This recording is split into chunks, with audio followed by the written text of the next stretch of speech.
Ayon nga sa panayam ni Yuse Claire regarding sa issue na nangyari sa Junior High School campus ng Ateneo de Zamboanga University, nabanggit niya na ang mga guro paminsan ang nagtuturo sa kanilang mga estudyante kung paano maging walang modo.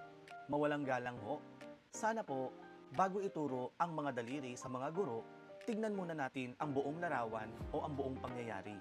Maaaring hindi po ako o sino man sa aming mga kaguruan ang tinutukoy ninyong sabihan na may ilang guro na nagtuturo kung paano maging walang modo ang mga estudyante. Pero bilang isang guro, hindi ko po o hindi po namin maikakaila na masakit marinig ang ganoong pahayag. Hindi sa dahil ayaw naming mapuna.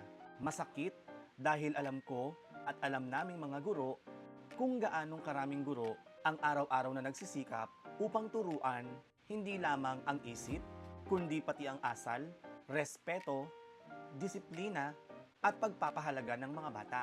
Hindi po kami perpektong mga guro. May mga pagkukulang din kami. Pero marami rin sa amin ang tahimik na gumagawa ng higit pa sa nakasaad sa aming trabaho upang gabayan at protektahan ang mga bata.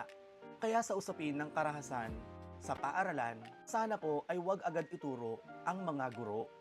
Hindi isang sektor lamang ang may pananagutan. May tahanan, may paaralan, may komunidad, may social media, may sistema, at higit sa lahat, may mga salik na kailangang sama-samang suriin upang tunay nating maunawaan kung saan nagmumula ang problema.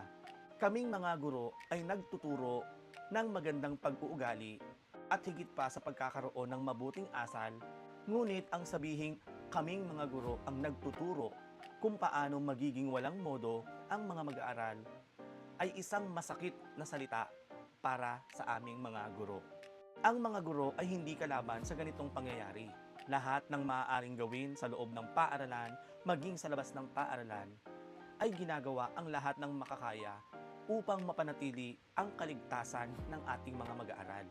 Kaya sana po, wag nating sabihin na minsan ang mga guro pa ang nagtuturo sa mga estudyante kung paano maging walang modo.